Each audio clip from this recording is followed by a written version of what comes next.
Hello, everyone, and welcome to another episode of GoGodotJam. And I hope you are having an awesome time developing your game for the jam. I hope you like the team. I want to thank you all for your support with the fundraiser going really well. By the way, also if you want a t-shirt like this, you can get it from the link down below. In today's video, we have a special guest. His name is Garbaj, and you probably already know him from the YouTube channel. The rise of his YouTube channel is quite like different from our or many YouTubers out there. And hopefully in this video, we'll find out his secret. Other than this, if you have questions, there is a form down below. You can type in your questions there. We'll read from that as well. We'll also check the chat, so make sure you write your question there as well. So let's get started. Hey, we're live. Welcome. Hey, how are you? I'm good. I'm good. Thanks for having me. Yeah, thanks for accepting the invitation. Hello, everyone. I am Garbaj. I make video games and I make videos about video games. That's pretty much what I do. Yeah, nice, nice. Thanks for the intro. Yeah, I was thinking if people can hear us, so please let us know if you hear me and if you hear Garbage very well. He also did the introduction, so he makes videos, and especially Godot videos. That's really interesting. So yeah, the videos and not only Godot but also a lot of FPS videos. We'll dive into his channel quite soon, so let's get going with the introductions still. So I want to ask you first, why did you pick Godot? If I have to be perfectly honest, it's because it's free. Right? Every other game engine, you know, at some point or another, you're gonna have a dude knocking on your door asking for a little cut of the pie, and I'm not a huge fan of that. And so Godot offered a very compelling alternative to that. And the fact that it's free and open source as well, just just another cherry on top of the cake. Okay, so the main reason was it was because it's free. The people pick up Godot for various reasons, either because they believe in the open source Hmm. ecosystem, or they have a low spec PC or laptop, and Godot is the only engine that works for them. Or they Hmm. use Chromebooks and Godot runs in. It's the only engine that runs in the browser. But yeah, it's the reason that it's okay. It's free. It's good. Works. I think yeah, it's a legit reason. And with Godot, you've grown your channel quite strongly, and the progress is very similar, or as I've seen it, very similar to any other channel that starts out there. So let's dive right into your YouTube journey, Hmm. and I'll also be switching screens from our main screen to the actual screen where I have your channel up, so that people can see what we're discussing. But I want to ask you about your start, because the first video that I see here was released in like 1 year ago, I think in January 2020, right? Hmm.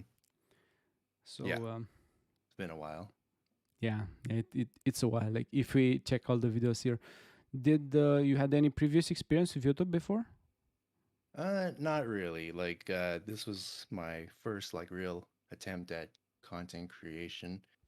But before that, I had been making videos like just for myself and as a hobby for many years. So it's not like I was coming in completely new. Right? It's just I hadn't really put myself out there into the world before. Okay. And how did you decide to start a YouTube channel?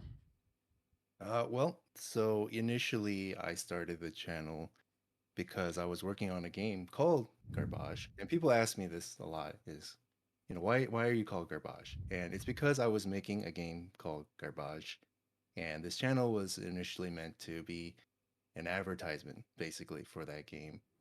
But then I gave up on the game. Um, but I thought, you know what, Garbage is a pretty decent name. I'll just keep it. And then I started making Godot tutorials, and now we're here.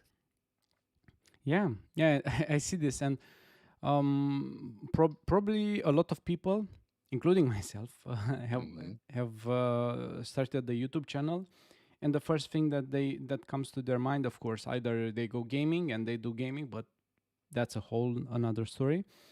Hmm. But some people that do have knowledge in a game engine, in this case, they start Hmm. doing tutorials, and I'm seeing a lot of tutorials pushed out from people. So they either start with devlogs or tutorials. In your case, it was with tutorials, and yeah, your tutorials actually are doing much better than most people's tutorials. Why do you think this happened?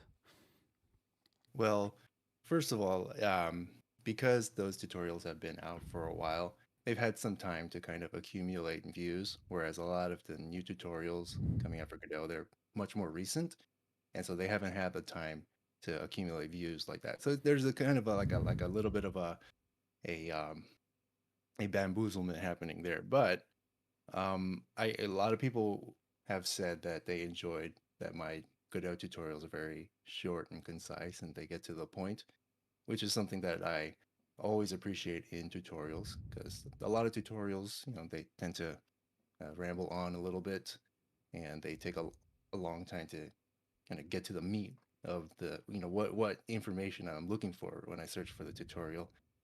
And so I just decided, you know what, I'm going to cut all of that out and make my videos, very, very clean like that. And I guess that's people appreciate that about my tutorials. Yeah, yeah, and actually, I did a couple of tutorials from you, and they're super great. So Well, thank you. yeah, really well done. And probably, I mean, like these numbers right now, as you said, they have 1 year. Even though my tutorials have been up 1 year and they don't have your numbers. So coincidence or not, I don't think it's just the time passing. Hmm. um, but probably, yeah, you realize that your tutorials reach a certain threshold or they have a particular ceiling. Hmm. I would say, I don't know, like 20K views Yeah, like maximum, a or good video, like probably one of my most popular tutorials. I think it might be the like the what is it, the map editor video or something. Like you can maybe get like 30,000 views if you're lucky, but generally like 10 to 20,000 views is something you could expect. yeah, yeah. And I push this because I really want to see people making tutorials. Mm-hmm. So this is what one effort from the GoGodotJam, because I know tutorials don't do great on YouTube. So hopefully with the fundraiser, we actually contribute to the creators to create tutorials. Of course, it's far from a huge paycheck or anything like that, but it's just an incentive more to get money from something else than what YouTube pays, which is basically nothing. By the way, in your tutorials, what is the average view rate? Not view rate, watch time. Watch time? Generally it's about uh I would say anywhere from like 50 to 60%. Some of them they have a like very good like 90 to 100% watch time, and those Oh, are that's usually the great. short. Those are usually the shorter ones, but uh, on average they get about 50%.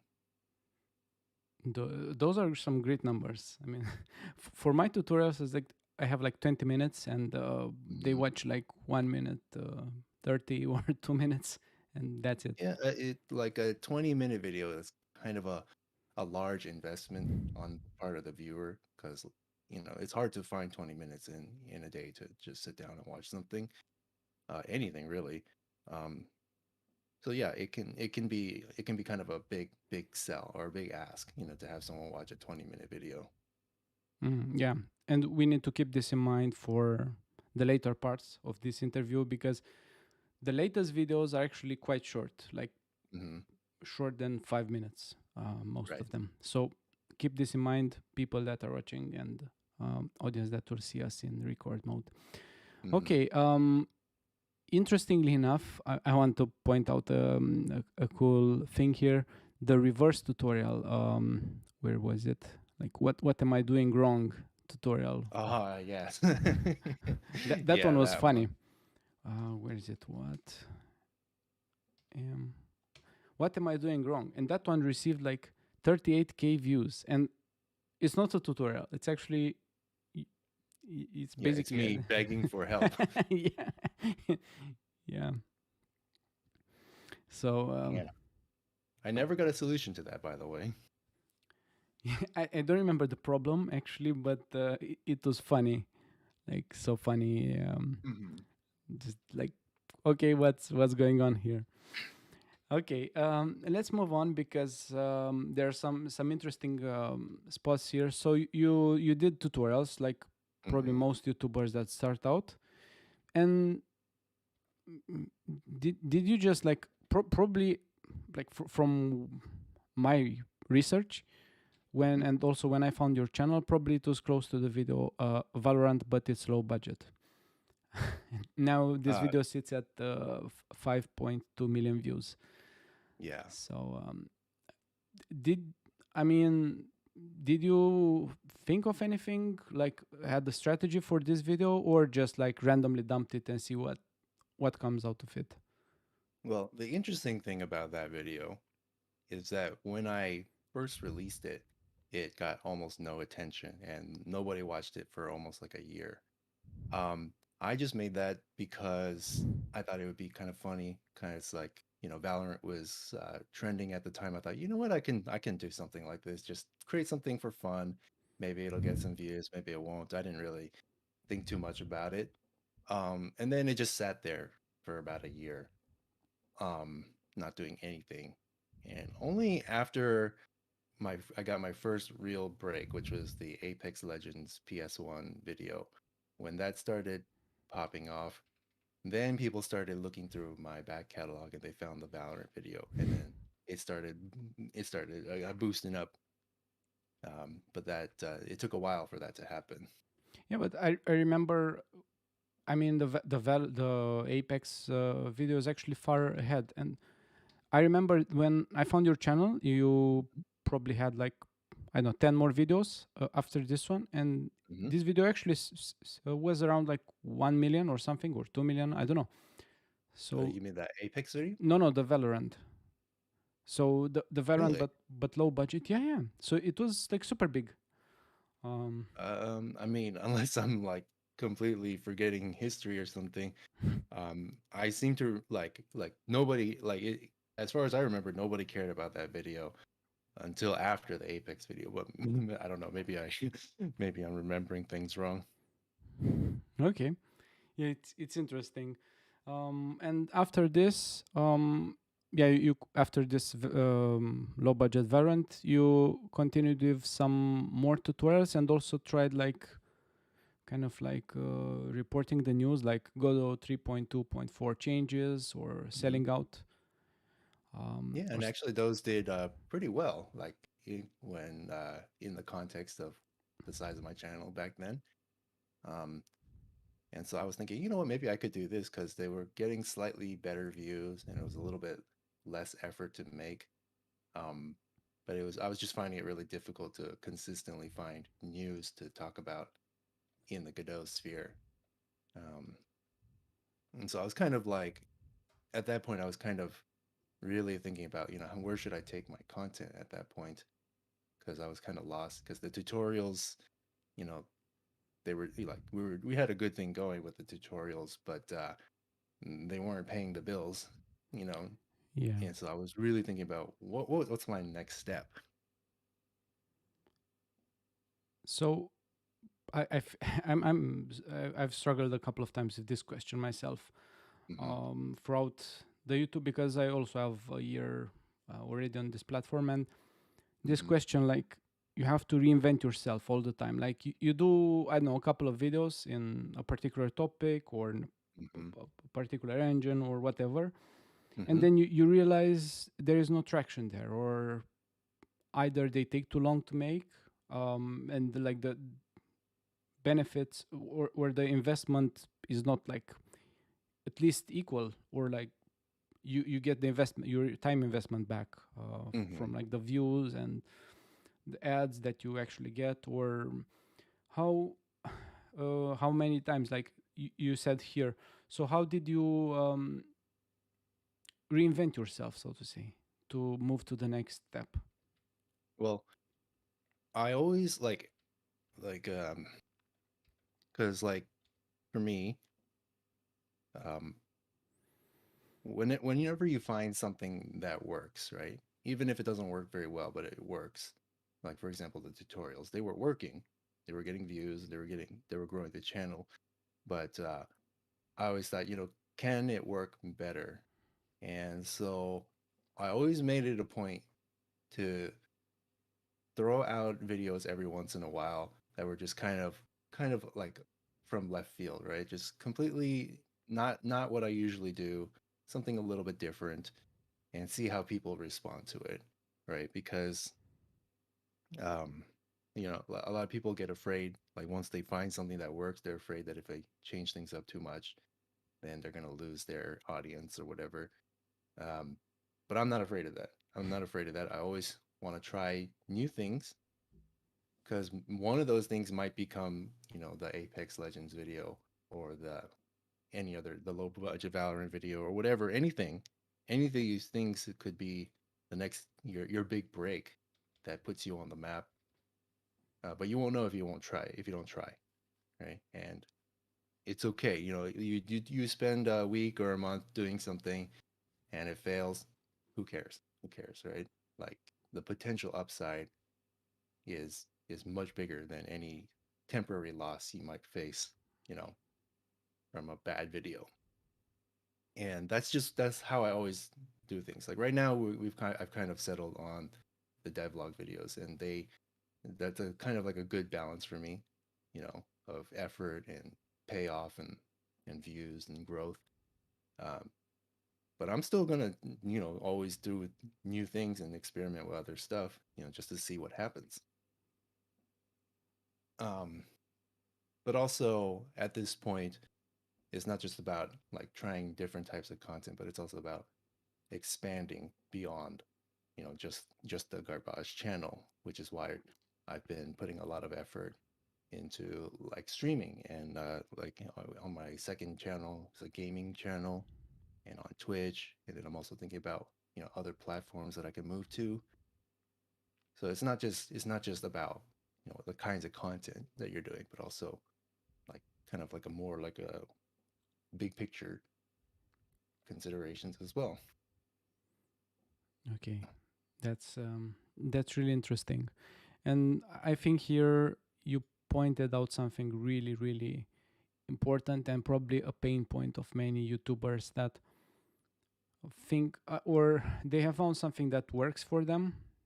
Mm-hmm. Even, let's say, tutorials, right? So Mm-hmm. someone starts publishing tutorials and they get consistently 20K views per tutorial, Mm-hmm. and I don't know, let's say 10 subscribers per day.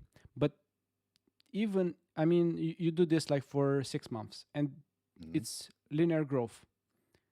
Yeah. And at that point, you realize, wait a second, I need to do something different, but I'm really afraid not to lose what I've gained up until this point. Mm-hmm. And what comes to my mind here is, actually, I've also studied Ninja a lot. Mm-hmm. I don't know, you probably know Ninja. Oh, I know And Ninja. Yeah. yeah, yeah, I mean, so for who doesn't know Ninja, yeah, he's a probably number one Fortnite streamer. But that's the thing, he wasn't a Fortnite streamer, and I think he did PUBG before, or another game, Mm-hmm. and actually he realized, wait a second, I need to change. I know I'll lose a ton of viewers. I'm willing to do it. And I think he had like 10,000 viewers per session. And when Hmm. he changed to Fortnite, he lost, I don't know, like 3,000 or 4,000. And this was consistent for like 3 to 6 months. And then after that, he exploded like crazy. Hmm. So yeah, I mean, like your strategy is yeah, it takes courage to do it. And the people that have done it have reached a lot of success with this. So it's really Yeah, interesting. that is true. Well, like so, when I was still doing tutorials, I think I had like 7,000 subscribers or so. Um, and then after I changed up my content, you know, my channel really started growing quickly. And now at this point, the vast majority of my audience is here for stuff that isn't tutorials, right? Um, and so, and actually, but then the thing is that those people that were there for tutorials, I don't think a whole lot of them actually left. Like I still get a lot of comments asking me, can you make a tutorial about this? Can you make a tutorial about that? Um, but You yeah, just I don't make mean, it. You just- it's just, yeah, I just don't do them anymore because there's much better uses of my time now. yeah, makes total sense. Hmm. And unfortunately, I mean, like people who also get like doing tutorials or doing a certain type of content. You get some people that start asking for more of that type. Hmm. But yeah, I mean, we need to realize that when we say nobody is watching a certain type of video, it's not like literally nobody is watching. I mean, like you have like 20,000 viewers. But the Hmm. problem is like if you want 1 million viewers, then yeah, nobody. Like comparing 20,000 with 1 million, it's nobody. So It's a very small amount, yeah, yeah. yeah, the amounts are not even comparable. So that's the difference. Let's take some questions from the chat. And Nekoto Arts asks, why does Garbage do Juan memes? Because Juan is just such a wonderful and memeable human being. Uh, Okay. I assume everyone knows who Juan is, right? He's the lead developer for Godot, and Yeah. I don't know, like I remember coming across his profile picture or something of him. I think he's just kind of like smiling at the camera. I thought, this is this is great. Like this is the best picture. And then so I just think that Juan is a wonderful, like memeable type of person. Yeah. He's great. He's great. I'm really curious to meet him personally, and I'll actually meet him in a couple of days. Oh, In the really? yeah, Nice. in the Godot official team live interview that we're gonna have. So yeah, for those who don't know, um, we have on GoGodotJam.com events. We have the Godot official team live Mhm. interview. So yeah, Remy and Juan are gonna join. I don't know if anyone else from the team. More the better, but they all attend. So I'm really curious to see how that goes. Yeah, you should join as well if you want to see one. Mhm. Let's take another one. So Whisk asks Garbage, why multiplayer shooter, and do you just love it? That's why you want to make your own? So first of all, yes, I am addicted to first-person shooters. They're my favorite type of game, and so naturally, if I'm going to make a game, it's going to be the kind of game that I like. But also, there's a more business side to it, right? Like, so right now, I'm making the devlogs for the video or for the game, and um, and the thing about devlogs is that your results can be very inconsistent, right? Some devlogs, they end up doing very well, get very popular, and other devlogs, they just kind of languish, and get forgotten about. And the harsh reality of it, in my mind, is that if you want your devlog to be popular, you have to make games that people are interested in, right? So like 3D multiplayer first person shooters, MMORPGs, like platform fighters like Super Smash. If you're making something like that, that gets people's interest. But like if you want to make a what like a 2D roguelike or like a puzzle game or platformer, like there's a zillion of those already. And so it's going to be really difficult for your game to stand out. Like maybe you might get like a small dedicated fan base that is really into your game, and most importantly, they'll buy your game once it's done. Um, but it would be very difficult to get like mass market appeal from a game like that. Yeah, I see. But yeah, kind of like FPS, especially multiplayer first-person shooters Hmm. market, isn't it like super saturated? I mean, now we have the new Battlefield just came out, Well, Call of yes. Duty. So Yeah. like the big concern, of course, is that you're just gonna get drowned out by your Call of Duties and your Battlefields and your Halos and things like that. Um, and there's no like easy answer to that, right? Because there's a very good chance that once my game is done, it's just gonna flop and nobody's gonna play it and Yeah. it's just gonna fail, and that's okay. It's not a huge deal for me. Um,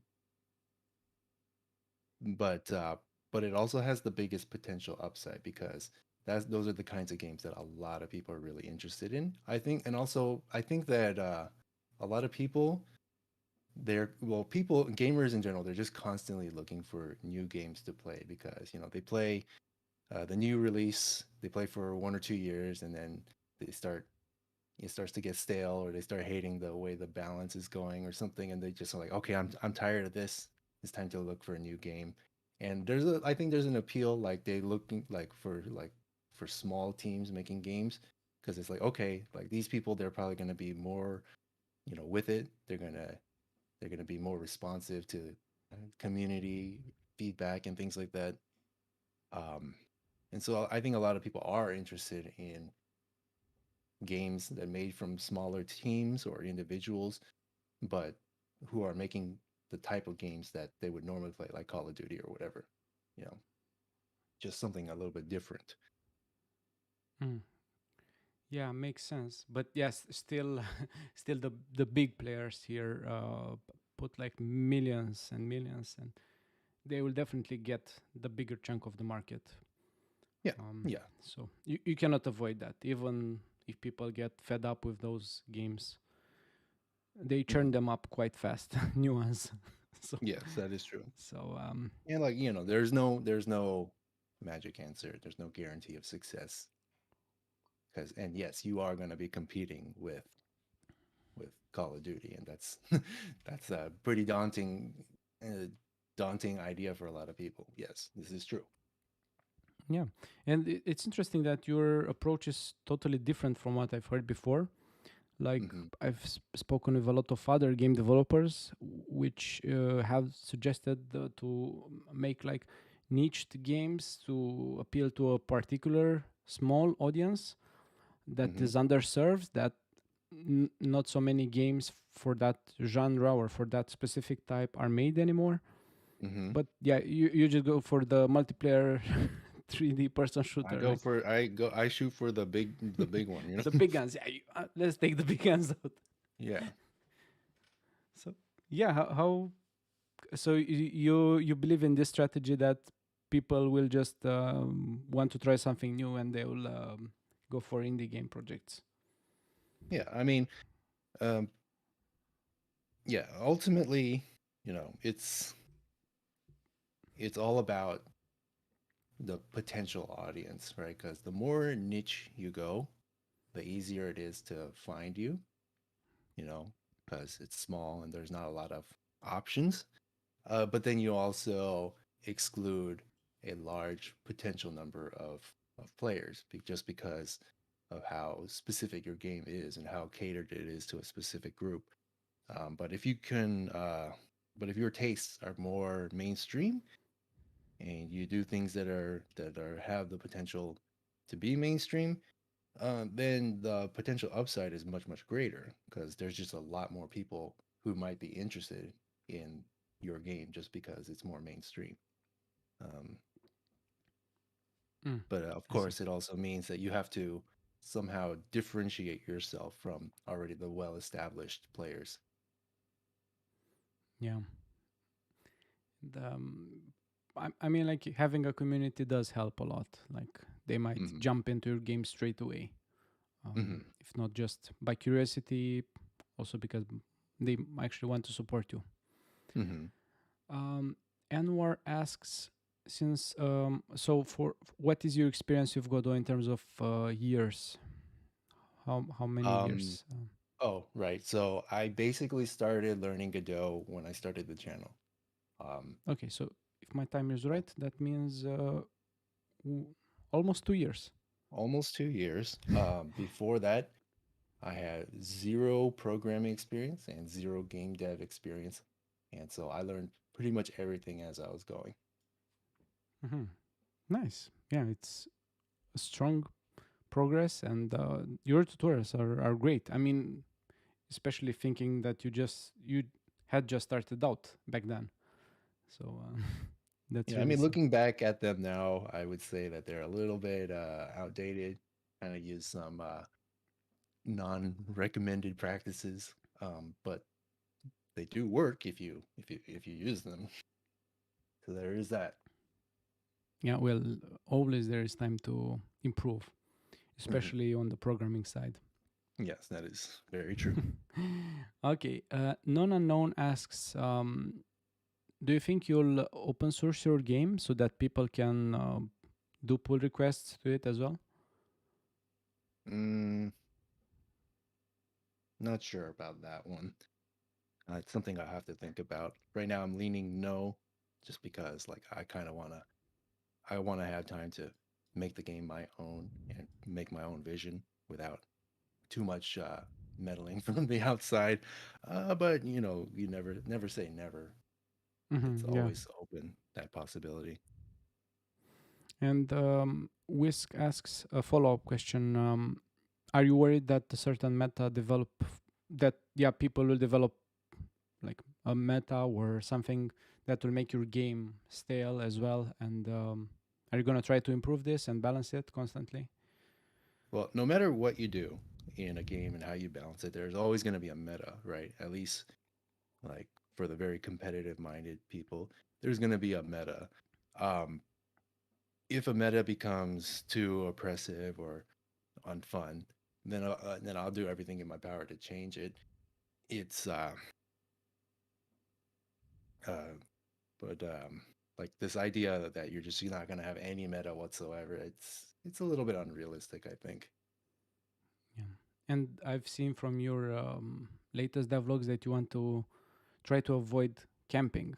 And we all hate campers. Like, who Well, doesn't? not as many people as I thought hate it. Yeah, but yeah, you said like, okay, we have two options: either we change the map, or yeah, the time to kill is higher, so yeah, they become bullet sponges.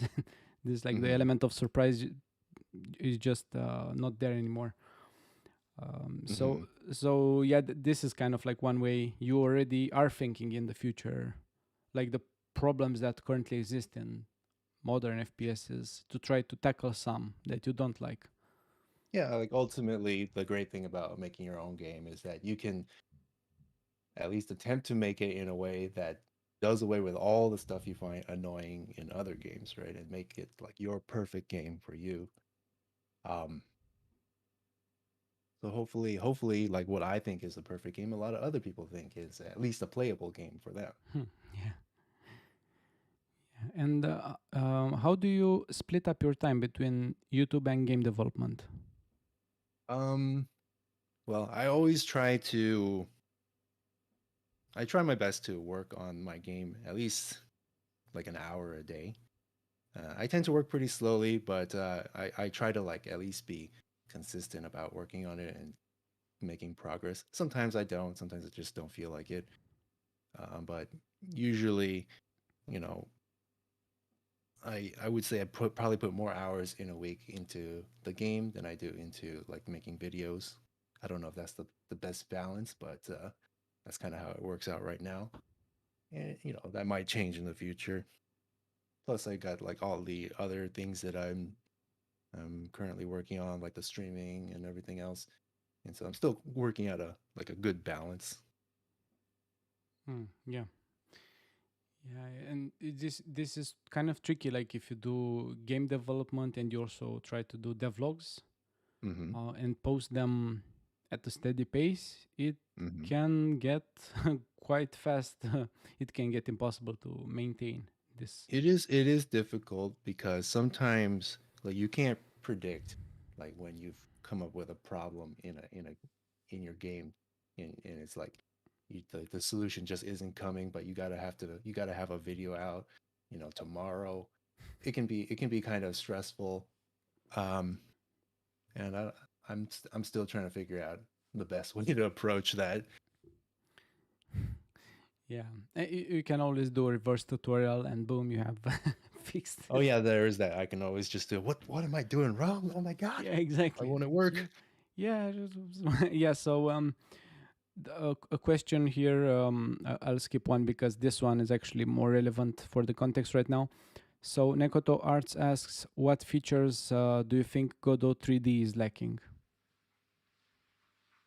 Um, I think like a lot of people have mentioned that the tools for animation are a little bit lacking, um, but that's being worked on. Um, I think also maybe like uh, uh, well, like for example, in Unity, um, when you run your game, you can also see it running like in the editor, like in real time. You can see the thing moving around and everything like that. And you don't really get that in Godot. And that's something that I think could be helpful. Um, but it's not like necessary. I think in general, Juan and all the contributors to Godot, they've done a pretty good job of at least like acknowledging all of the various things that people want in a game engine, a 3D game engine particularly. It's just, it just takes time to implement all of them and make sure that they all work well and everything like that.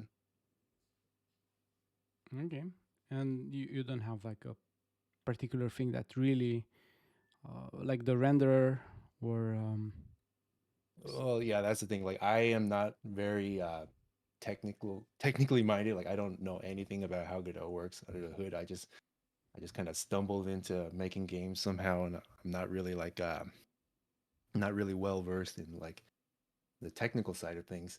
And so I don't really know like how things could be improved in terms of things like the renderer or like shaders or anything like that. It's like, okay, does this do the thing that I wanted to do or not?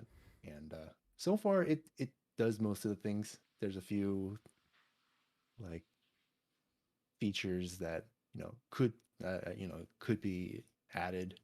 I'm trying to think of one. Mm, well, like for example, like Godot's physics. mm, Um, it works pretty well for the most part, but there are a few like edge cases where it just doesn't work as expected.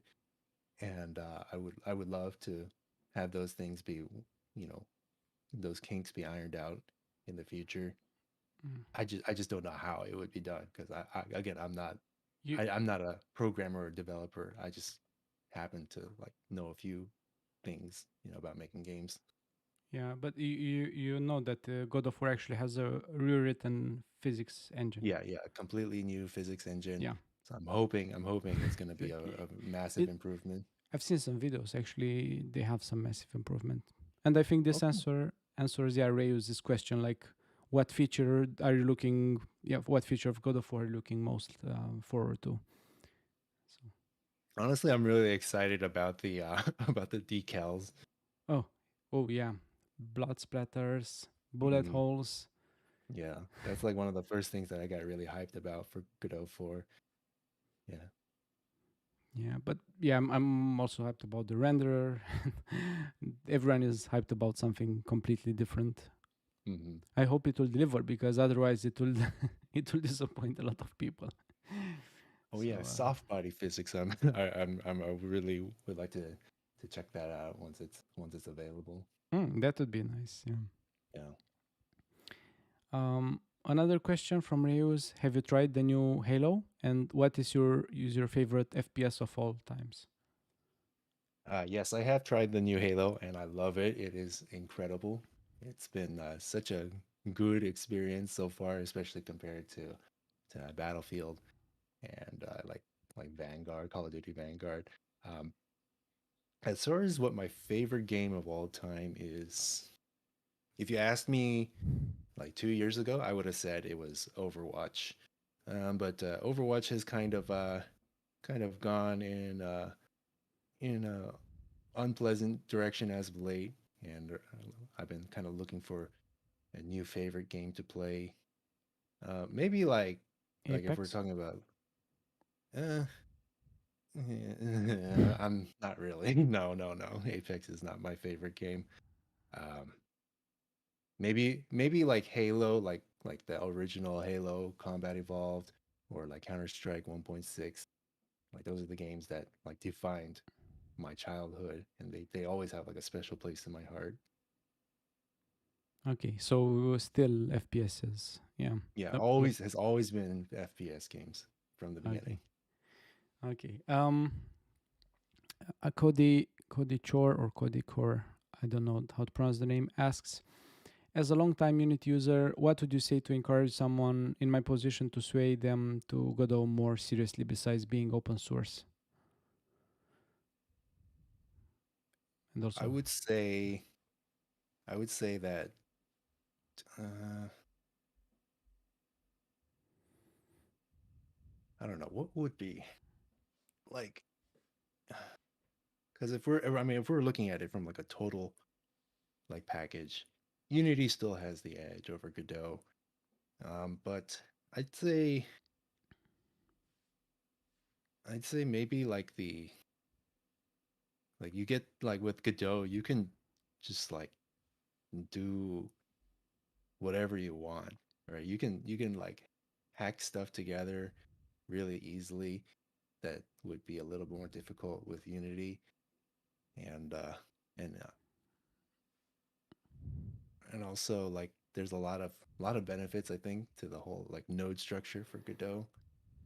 But I don't know if there's any like one real big selling point for Godot yet, right? Because it's still like it still has a ways to go. Even with 4.0, it still has a ways to go before it can like really compete with Unreal and Unity and all the other big boys.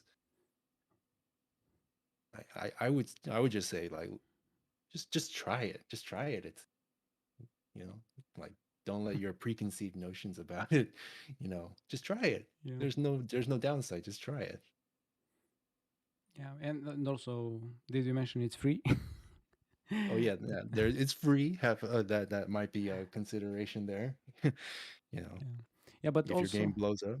yeah, also not only for game blows down, but the problem I see with Unity, because I've been developing in Unity for a lot of years, a Hmm. problem that I see is the fact that they have like this way of starting features, and they started so many features, and they Hmm. either not finish them or just keep multiple systems altogether. Like we have like the default rendering and the URP rendering, and the Hmm. assets, some work on one, some don't work on the other.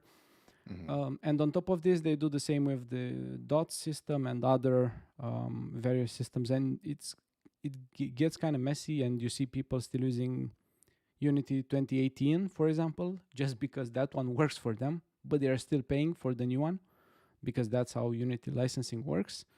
So Hmm. yeah, you're paying for updates, but you in fact don't use the updates But you because don't use you have games published and you just want to maintain them as is. And if you would upgrade the engine, your game will break completely, and you have to more or less do it from scratch. And it. it's Yeah, a but valid point. yeah, that is a very valid point. Yeah. Okay, let's get back to the channel because we ended up with a lot of questions. So if we were to continue with the progression, because I see here some important milestones, and one of them is when you started doing retro remakes for games. And Mm-hmm. it started with Apex Legends. That was like Mm-hmm. a super success. But then you continued with Valorant, with Half-Life 3, which was a joke. Yeah. Yeah. I remember that video. It just like, no. You Yeah. gotta have some fun every once in a while. Yeah. That was fun. But yeah, Overwatch and those, were well received by the audience. But what probably blew up your channel was a sneaky trick most first-person shooter games use. Uh-huh. That's the one. That's the big one.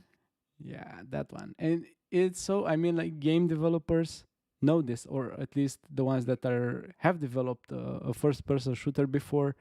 This is Mm-hmm. like the main problem. Like, okay, your gun goes through the walls, and Mm-hmm. that's how it Yeah. is. And like if you read the comments on that video, people do not hesitate at all to tell you, like, oh, this is like what, you didn't know this? This is common knowledge. What are you like and I just like I try my best not to dwell on it too much. It's like the video is not for you. But yeah. It for some reason that video did really well. And I'm still Yeah, kind of mind blown about it because that's a really big number, 25 million. it's a huge number. That's a gigantic number. And I'm not too sure what to do about that. So, do you have any possible answers? Is it?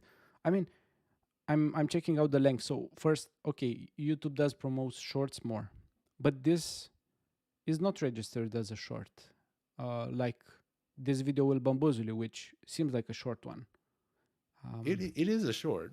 It is a it is short. short video, but is it YouTube It Shorts? shows up in the short shelf and everything. Oh, Um, and it is like okay. officially labeled as a short, at least it on my end. Um, Oh, okay. Yep. But yeah. you didn't hashtag it short or anything, and Well, yeah, it because was. you don't have to do that.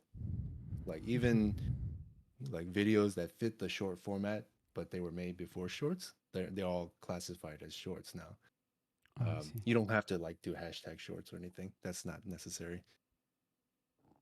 Okay, so maybe because it was shorts, YouTube Shorts, that's one reason. But of course, the content needs to be interesting enough. Because I also have a short, Mm-hmm. which I thought it was funny, but Mm-hmm. people didn't seem to share my opinion. So yeah, it was not funny. Well, um, you know the shorts, especially since you can't pick the thumbnail and stuff, it can be a little bit hit or miss, even if the content is good.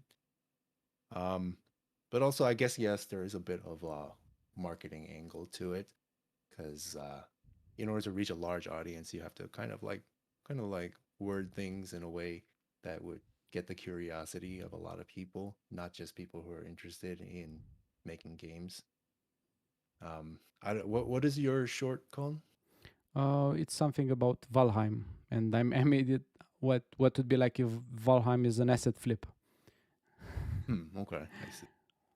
Yeah, it's always very hit or miss. Like it's literally like you get, because you can't choose the thumbnail. It's completely determined by YouTube. Like that alone can determine the success of your short video or not. Uh, there's not really much you can do about it. I haven't really had like too much success with other shorts, like not nearly to that level. So it's all just like kind of random. But the shorts are nice. They're nice. Yeah, and I also had a lot of fun with like aiming in Call of Duty Warzone. Be like short. Oh yeah, yeah, that one. That was Okay, like okay. what? I had like another short that went viral. Okay, yes, yes, this is true. This is true. That was Maybe I'm. funny. That was like super funny. And I mean, I'm not like a huge FPS player anymore. Hmm. But it was funny. Well, I'm glad you appreciated it. I was very nervous about that one actually because I didn't know if people were gonna like it, but I guess people did. Yeah, it was funny. And yeah, you continued like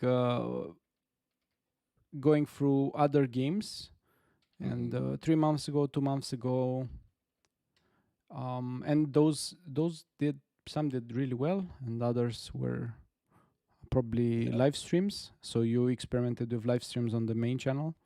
Hmm. Um, but then, a super interesting topic is, for the last month, you've been doing a devlog Hmm. um, that's gaining a lot of traction, like huge amounts of traction. And usually, I like to compare the views against the subscribers. So there might be channels like 100,000 subscribers, and then they Hmm. publish a video, and then they make 5k views or 10k views, Right. and that's kind of like a failed video for that channel, for various reasons. But in your case, like one, I had no idea this was possible in my game. Yeah, it reached like way more, like almost 700k views. Is it at 700K? Yeah, 688. So Oh, okay. Wow. Oh, 688. okay. But yeah, yeah, I mean, in these numbers, it should reach soon, or like in probably in half a year or Hmm. less, it should reach. So how come did you change to a devlog, and what is your secret of making it work?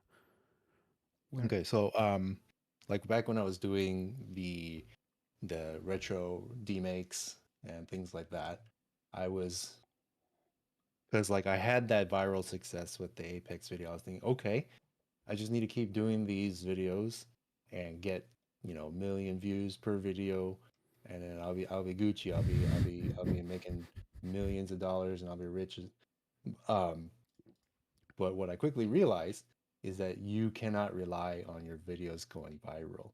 Um, no matter how much effort you put into it, sometimes your videos just don't go viral. And that's not a reliable way to grow a business on YouTube. I mean, because this is my full time job now. And so I need a consistent and reliable income to run my business.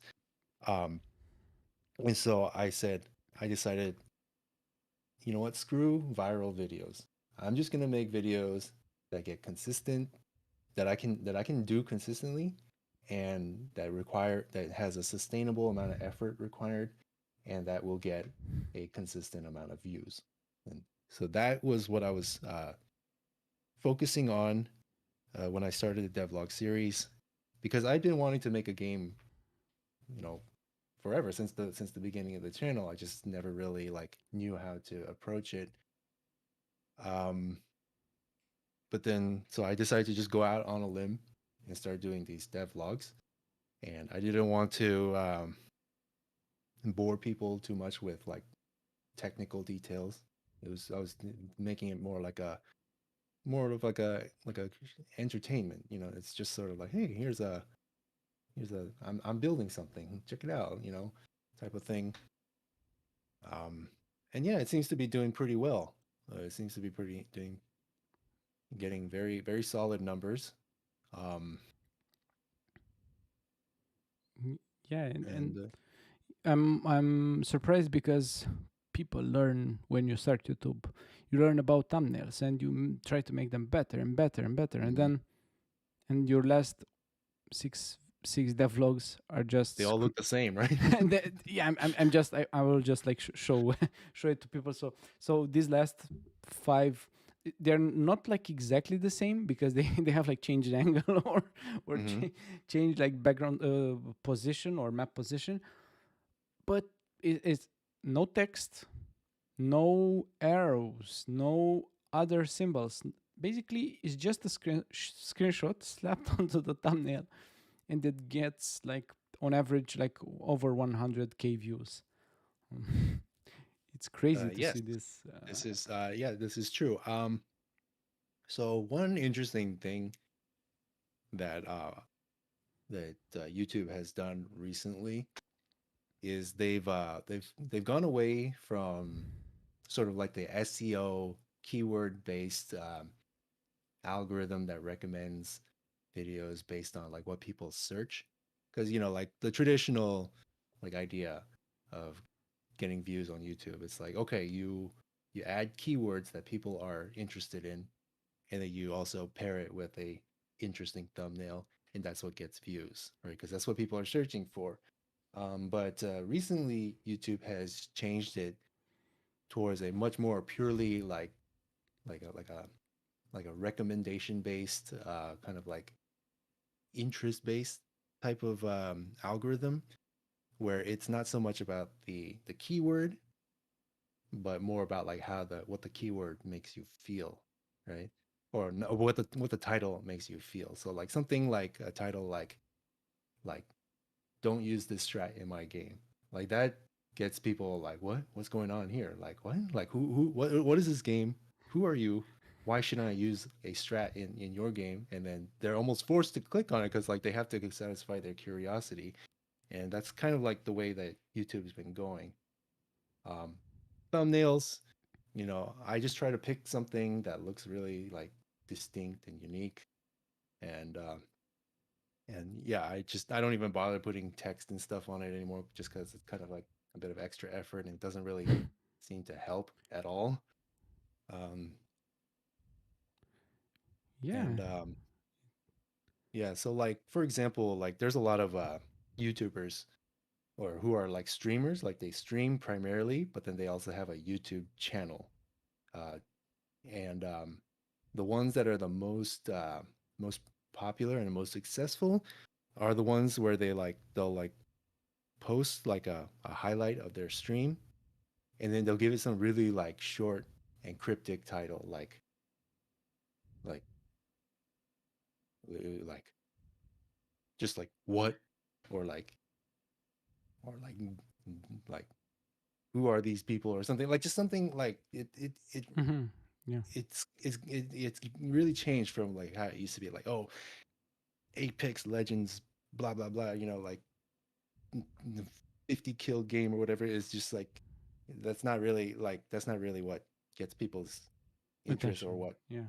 what it doesn't really activate the algorithm in the way that people think it does. Okay. So optimizing for the wrong things. And like last year when I was learning about YouTube, and Mm-hmm. there are these YouTubers that teach other YouTubers how to become successful on YouTube. Mm-hmm. And they say, "Oh, have you need tags, you need like thumbnails with text and like I don't, and your strategy is completely different and seems to be working." But yeah, I realized the tags were kind of useless, so I dropped them sometime now. Yeah, I Ago. think what trips up a lot of content creators is that they get a little too caught up in the meta game of YouTube, right? They say, "Oh, like people telling me that I need to do things this way, and I need to structure my thumbnails specifically in this way." You know, if it's 1 millimeter off to the right, then it's gonna fail. No, none of that matters. None of that matters. It's all about, how well are you able to generate interest in getting people to click on your video, and that can be done in a number of ways. You know, um, and yeah, if you are able to just do things your own way, inject a little bit of your own personality, just because you're the fact that you're a unique individual, it's going to be different from everything else, where people are just trying to like copy the same formula, trying to get the same results. Okay, Um, very good advice. Yeah. And did you so someone in the comments is asking, but I'm also curious and also context related. So how do you stay up to date with the YouTube algorithm, um, and like the way how people find stuff on YouTube and how you can beat it? um, Watch Devin Nash's channel. That's my entire advice. Devin Nash, he's a he's a like a content Stream creator Twitch. who focuses on like the business of like social media and marketing and things like that. And basically, I get all of my advice from Devin Nash. The channel is called Devin Nash. It's very very very very How do you good. accomplish? It goes deep into topics like that. It's not for everyone, but it's probably the channel that has helped me out more than any other. Yeah, I actually found this some time ago when I was like looking into streaming a lot, and Yeah, I Hmm. was like looking at Alpha Gaming, and then of course found Devin Nash. Hmm. But isn't he mostly focused on streaming stuff? Uh, yes, in a way, but the things he talks about applies generally. They apply to YouTube and just social media in general. Like it's very like very basic stuff that generally applies. It's not just it's not just for YouTube. Yeah, makes sense. Okay, another question, and yeah, this one is related to a space that's kind of empty. So if you also from the comments, there are not so many C# tutorials for Godot. Do you think it's a niche that can be filled? And would a channel based on this have success? It is a niche that is open for anyone to fill, yes. And if you are able to make good videos for it, you will gain an audience. I think the main issue is that so you've got like multiple things working against you. So first of all, you're in the like the game developer niche, which is already kind of small because there's a lot of people who are interested in how games are made, but very few of those people actually want to make a game, right? Like overall. And then of those people, very few of those people are using Godot, right? Um, and of those people, very few of them are using C sharp. And so you've already excluded like 99.999% of your potential audience just by choosing to focus on C sharp specifically for Godot. And I mean, that doesn't mean you can't make a good career out of making videos like that, but it's going to require a lot of creativity on your part to make it work. Yeah, yeah. It might be you might start with this and then I don't know, spin it off once you get some traction going. Yeah, you could like start with C sharp tutorials, and then you could kind of finagle that into like either like a devlog series or just like kind of shift towards like gaming in general or something like that. You could do something like that. That's kind of like what I did. Um, but yeah, every person's like journey is going to be a little bit different. Yeah, good advice. Yeah. Okay, let's get going with some questions from the survey. Okay. So some of them actually repeat themselves with what we already discussed. So I'll just go through the ones that are new. What would you recommend for new YouTubers? Like new content creators. Yeah, new content creators. I think that the most important thing you should be thinking about is is how can you reach the largest possible audience?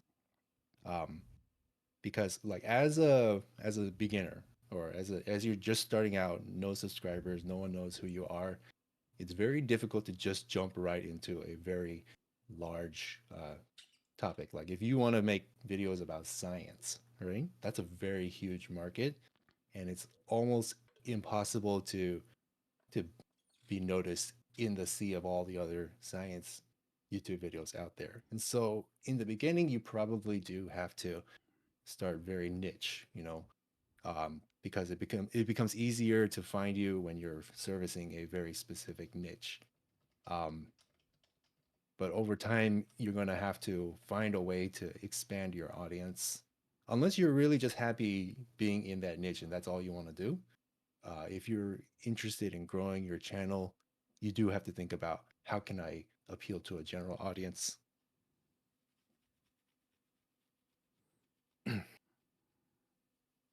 Okay. Yeah, and this is how you get the algorithm going, so to say.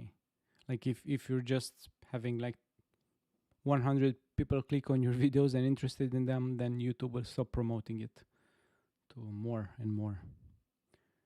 It depends, right? If Uh, it will promote it to more people. They won't click, and it will stop promoting basically. So, or Yeah, I or mean, like there's like a limit because again, it all comes down to, you know, what kind of potential audience are you servicing? Because like if you make a video about a very niche thing, there's only so many people who are going to be interested in it, no matter what, right? No matter what the YouTube algorithm does, it can't force people to be interested in something unless you are able to make it appealing somehow to a wide audience, which is like kind of like what the goal is. Like you're trying to, even if you are talking about something really like obscure or niche, if you can make it interesting to people, then yeah, it'll the algorithm will pick up on that and be like, hey, you should check this out. This is really cool. yeah, nice, great. Um, what software do you use? And yeah, this is like editing software for art, for other stuff, Oh yeah, except so Godot. I try to use as much free and open source software in my entire pipeline, I guess you can say. I don't really like saying that word, but um, yeah. So for video editing, I use a video editor called Olive Video Editor. Mhm. And in my opinion, it's probably the closest thing you're going to get to a free and open source Premiere Pro or something like that. It's not quite there, but it's definitely better than like Caden Live and all the other, old guard boss video editors.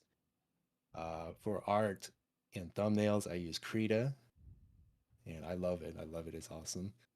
And but yeah, for like streaming OBS, just what any if it's free and open source, that gets a immediate plus for me. There are some great tools like DaVinci Resolve, which is also free. It's not open source, but it's It's not free. open source. Yeah. I've experimented with it and I find that it's a little bit too much for me. Like I don't really understand how to use it. Um, Okay. all of it is much more understandable for me. Okay. Yeah, nice. So basically, every FOSS project you can get your hands on that does the job.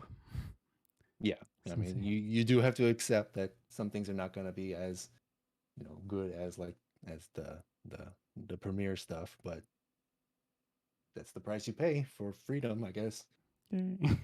well, it's also about the being it free in that way. I also think for privacy reasons, for less Yeah. data collection or zero data collection, except hmm Audacity, but now they reverted that Yeah, I that haven't decision. updated Audacity because of that. No, they reverted that decision Oh, they actually. reverted. Okay, okay. I heard that they reverted. I don't know for sure, but hmm that's my last thing. But yeah, it was a problem. Yeah. Okay. And last question here: what's the funniest bug you encountered while using Godot? And Uh, I think like very early on, I did something in my game, which I guess it messed with like the transforms or something. And so what ended up happening is like I would like walk, like I move my character a little bit, and then like after like 10 seconds, they would like just kind of like dematerialize and like turn into this blob and just kind of and then the whole thing just crashed. And it's kind of funny, I guess. I mean, I haven't really encountered that many bugs really, or any too many like issues. It's mostly just mostly self-induced. Like I Mhm. messed up somewhere, and so now the game is doing some crazy stuff. Nice, nice. Yeah, we all have those bugs, self-induced ones, hmm especially the ones that we cannot figure it out, like the one you made the video for. Yeah, yeah. Again, I still have no answer to that one. Okay, yeah. Maybe I should ask the official Godot team. Like, I think can I asked Juan about it like directly on Twitter, but he didn't respond, unfortunately. okay, yeah. Maybe maybe I can ask. I don't know if I have time. I'll Mm, check it. Okay, I think we covered everything that I prepared for the video. Do you have mhm. anything else to add or say to the Mm, audience? Thank you all for coming to the interview and listening to to the stuff, everything that we've been talking about. I appreciate you having me on. It was a very enjoyable experience. Yeah, thank you for accepting the interview. And I'll ask you to wait a second while I do the outro part of the video. Okay. Okay, cool. So thank you all for joining this awesome session with Garbage. I hope you found out some interesting tips and tricks to make your channel get bigger on YouTube. So yeah, check the video again and let me know if there is something else that's interesting for you. If you enjoy this kind of content, don't forget to support all the events by going to the GoGodotJam page, fundraiser, and also consider buying a t-shirt because they're nice. I'm Adrian, your host, and I'm looking forward to seeing you in the next one, which will be, I think, with the official GoGodot team. So stay tuned for that. Bye.